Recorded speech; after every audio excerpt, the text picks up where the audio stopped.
Hi beautiful people, welcome back to my YouTube channel. This is me guys, with Sanu and you are watching San Non-Stop. तो guys दोबारा से एक नई video के साथ आ चुकी हूँ। आज की जो हमारी video, Pak media in panic as Bangladeshi Hindu can make government in Bangladesh seriously, Pak media crying. तो खैर फटाफट से देखते हैं। आपको पता है कि बांग्लादेश के अंदर जो है वो इस टाइम पर जो है वो बॉर्डर क्राइसिस से लेके अंदर भी काफी मसले जो है वो चल रहे हैं बांग्लादेश के अंदर। तो खैर सारी चीजें हमने कल आर्जर होने की वीडियो के अंदर भी ये सारी चीजें जो है वो देखी थी, इन्वेस्टिगेट की थी, ठीक है।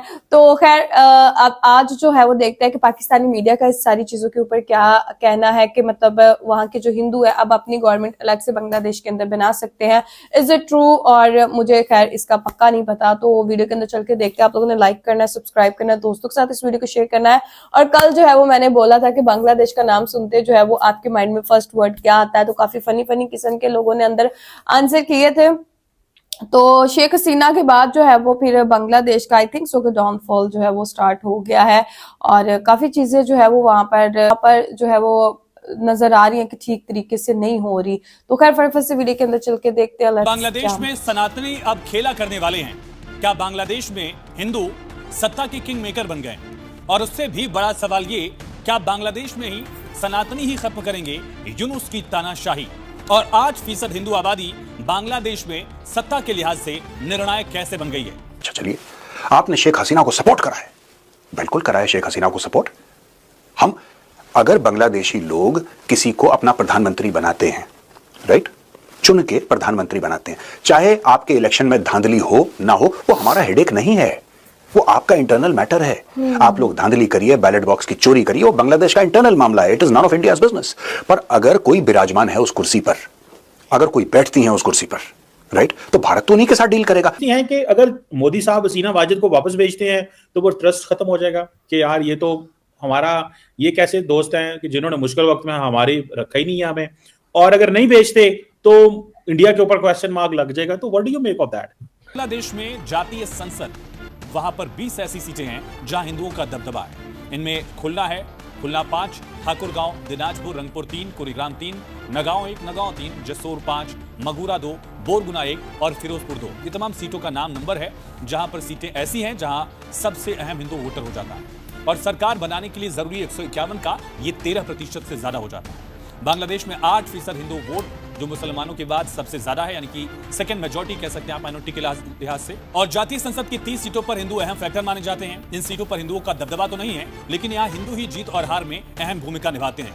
भारत और किसके साथ डील करेगा? एक बार भारत ने यह मान लिया कि the Bangladeshi people have elected Sheikh Hasina their prime minister, who else should India interact with in Bangladesh? आप बताइए। और ये मैं बांग्लादेशी लोगों से पूछ रहा हूं, आपके यहां चुनाव होने वाले हैं, you going to have elections, tomorrow you will elect somebody as your prime minister XYZ, it could be Khaleda Zia, it could be somebody from the Jamaat Islami, it could be anybody, I don't no.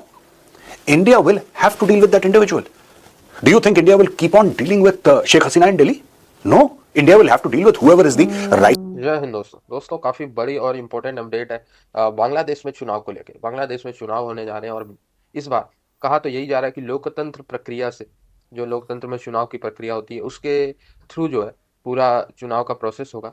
और अगर ऐसा होता है तो जो 8% Hindu minorities है बांग्लादेश में, उनका रोल काफी ज्यादा अहम हो जाता है। 8% हिंदू आबादी टोटल 13% जो सीट्स है उस पे जीत हार तय करते हैं, यानी वहां पे 13% सीट्स पे उनकी बहुमत, वो मेजोरिटी में। इसके साथ टोटल अगर बात किया जाए तो 13 के अलावा 16% ऐसी जगह है या सीट्स है जहां पे हिंदू वोट्स जो है वो जीत हार का फैसला तय करते हैं। इट मीन्स कि करीब 30-32% जो चुनाव है वो हिंदुओं पे टिका हुआ है अगर लोकतांत्रिक प्रक्रिया से होता है बांग्लादेश का चुनाव। ये सारी चीजें आएगा तो लेकिन कोई मुस्लिम ही सीट पर, आई थिंक सो, जो रेडिकल्स है उनको पसंद नहीं आ रही।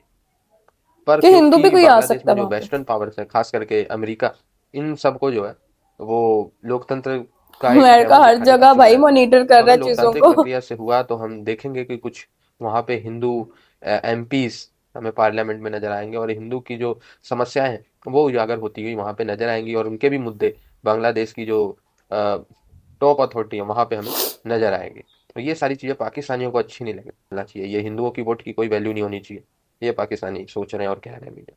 भारत और किसके साथ डील करेगा? एक बार भारत ने यह मान लिया कि the Bangladeshi people have elected Sheikh Hasina their prime minister, who else should India interact with in Bangladesh? आप बताइए।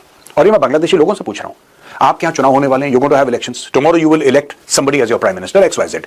It could be Khalida Zia, it could be somebody from the Jamaat Islami, it could be anybody, I don't know. India will have to deal with that individual. Do you think India will keep on dealing with Sheikh Hasina in Delhi?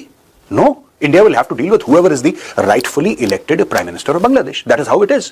The Americans will deal with that person, the French will deal with that person, the Chinese will deal with that person, the entire world, the United Nations itself will deal with that person because that person is elected. That is what India did with Sheikh Hasina. लेकिन यहां से बांग्लादेश से लगातार एक rhetoric आ रहा है, भारत नहीं कर दिया, भारत ने, अच्छा रिश्ते काफी खराब हो गए. अब रिश्ते खराब हो गए, फिर rather than repairing the relations, क्या होता है दोस्तों कि किंग लुई हुआ करता था फ्रांस का, उसने बोला था कि आफ्टर मी द डेल्यूज, ठीक है, अगर मैं चला गया तो बाढ़ आ जाएगी, सब कुछ खत्म हो जाएगा. एक माइंडसेट होता है, यही माइंडसेट मोहम्मद यूनुस का है. मोहम्मद यूनुस का क्या माइंडसेट है मैं आपको बताता हूं कि देखिए, उसको पता है कि वो एक खास मियाद के लिए, एक खास टर्म के लिए कुर्सी पे बैठा है. उसकी उम्र भी काफी हो गई है. वो पूरी रेकलेसनेस के साथ काम कर रहा है कि अपने राज को बढ़ा ले थोड़ा सा, और जो worst elements in Bangladeshi society हैं उनके सपोर्ट से ये सब कांड करे जा रहा है. अब हुआ क्या कि बांग्लादेश का जो बॉर्डर है दोस्तों, वो 4000 किलोमीटर तो भारत के साथ मिलता है, और हार्डली 3-4% उसका बॉर्डर म्यांमार से मिलता है, और किसी देश के साथ बांग्लादेश का बॉर्डर है नहीं.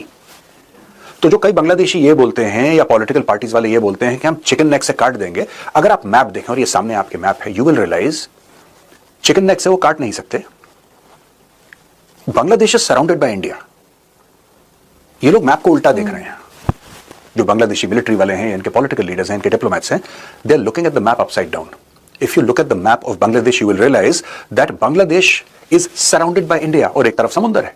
दे are totally surrounded by India. ये बात इनको समझ में नहीं आ रही है. अब दोस्तों, कोलंबो सिक्योरिटी कॉन्क्लेव में, ये बैकग्राउंड मैंने आपको बता दिया, कोलंबो सिक्योरिटी कॉन्क्लेव में मीटिंग होती है खलीलुर रहमान जो NSA हैं बांग्लादेश के, और श्री अजीत डोवाल जो कि NSA हैं भारत के, और ये लोग कई चीजें डिस्कस करते हैं, राइट, खासतौर से बायलैटरल रिलेशंस. ये बायलैटरल रिलेशंस को भी डिस्कस करते हैं दोस्तों. और यहां पे कहीं ना कहीं बांग्लादेश के अंदर, अब देखिए ना, बात यह है कि दूध का उफान है, ये दिल के अंदर एक गर्मी है कि हम देख लेंगे इंडिया को, और बुलाओ जरा पाकिस्तानियों को, और बुलाओ जरा ISI को, और चिकन नेक की विजिट करवाओ, और ये करवाओ वो करवाओ. अब मुझे लग रहा है धीरे धीरे आपने एक बात नोट करी है, बांग्लादेश से जो रेटरिक था, जो पहले जहर उगल रहे थे, वो बहुत कम हो गया पिछले 2-3 महीनों में. कहीं ना कहीं बांग्लादेश के अंदर ये रियलाइजेशन है कि यार हमने बोल तो दिया, डायलॉग हमने सारे मार लिए पिक्चर के, लेकिन अब करना क्या, एक बात बताओ. अब फिर खिसियानी बिल्ली खंबा नोचे. अब आपने बोल तो दिया, अब शर्म भी आती है ना, थूक के चाटे कैसे इंसान, कैसे कर ले पब्लिकली बैक ट्रैक करना. तो आपने फिर कोशिश करी, आपसे मेरी मुराद बांग्लादेश, कोशिश करी चलो ISI वालों को बुलाते हैं, चिकन नेक. क्या कर लेगा ISI चिकन नेक का, क्या कर लेगी पाकिस्तानी फौज, एक कर क्या लेगी, इतना सा बिलांग भरसा मुल्क है. And how do you hope they will come all the way to Bangladesh and try and attack and do this and. वो मैक्सिमम अपने टेररिस्ट डाल सकते हैं वहां पे, मैक्सिमम, और कुछ नहीं है. इससे ज्यादा पाकिस्तानी फौज की औकात है नहीं. और ये कहीं ना कहीं बांग्लादेश के जो पॉलिसी मेकर्स हैं, उनको एक बात ये पता लग गई है, बांग्लादेशी फौज को तो पता ही है, they know that you can have X number of people in and out, Pakistani visit कर रहे हैं, ये कर रहे हैं, वो कर रहे हैं, उससे कुछ बनेगा नहीं लॉन्ग टर्म. नहीं सर, मुझे नहीं लगता कि अगर नहीं भेजते तो इंडिया के ऊपर क्वेश्चन मार्क लग जाएगा, इसलिए कि वो तो इंडिया की तरफ से मेरा ख्याल अभी तक कोई स्टेटमेंट भी आ चुकी है, और जो कि हर जगह शेयर की जा रही है, और वो एक कानून के मुताबिक ही चलेंगे.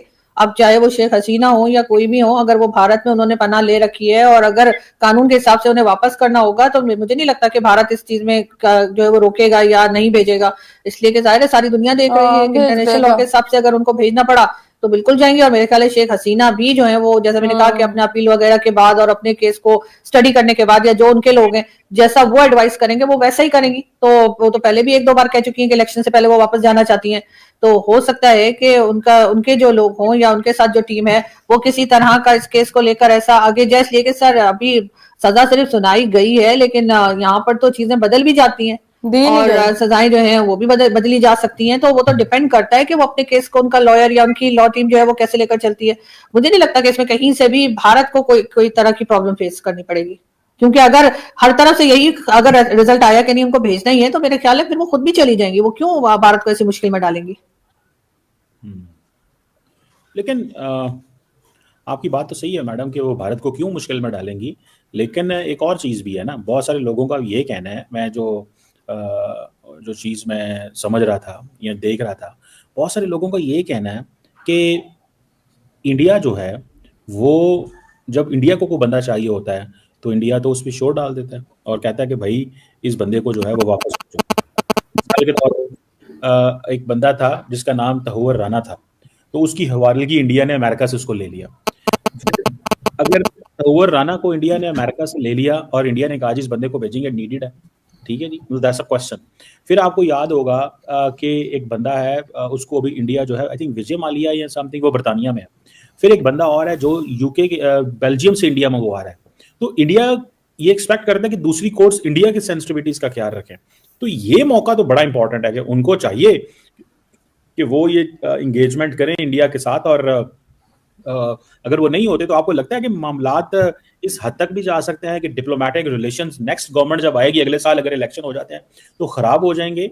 ये क्यों है? क्योंकि इंडिया ने दूसरे मुल्कों को कहता है कि हमारे बंदे वापस भेजो। ये जो चीज है इसमें अगर इंडिया नहीं भेजता तो डू यू थिंक डिटीरियरेट होंगे रिलेशंस? यहाँ के आप समझती हैं कि इंडिया के पास बहुत लिवरेज है। ओके गाइस, अभी इलेक्शन होने वाले हैं, ठीक है। बांग्लादेश के अंदर शेख हसीना को जो है वो आपको पता फांसी का ऑर्डर हो चुका है। अब देखिए क्या होता है, क्योंकि पनाह जो है वो इंडिया ने दी हुई है। अगर ऑफिशियली तौर पर ये ऐलान हो जाता है कि इंडिया को वापस करना पड़ेगा शेख हसीना को, तो उनको वापस भी करना पड़ेगा, ठीक है। तो देखते हैं कि अब बांग्लादेश के अंदर जो है वो किसकी हुकूमत बनती है। आप लोगों का क्या ख्याल है कि बांग्लादेश के अंदर किसकी हुकूमत जो है वो आनी चाहिए जो कि इंडिया और बांग्लादेश के ताल्लुकात बेहतर कर सकती है। ऑब्वियसली अगर कोई ऐसी हुकूमत आ जाती है तो इंडिया और बांग्लादेश के ताल्लुकात खराब हो जाएंगे और इंडिया भी नहीं ये चीज चाहेगा कि हमारे अगेंस्ट कोई बंदा जो है वो बांग्लादेश के अंदर आके जो है वो सीट संभाल ले। तो आप लोगों का क्या कहना है? Do comment, like, subscribe and share कीजिएगा। चलिए गाइस, मिलते हैं आपको नेक्स्ट वीडियो के अंदर। Bye bye.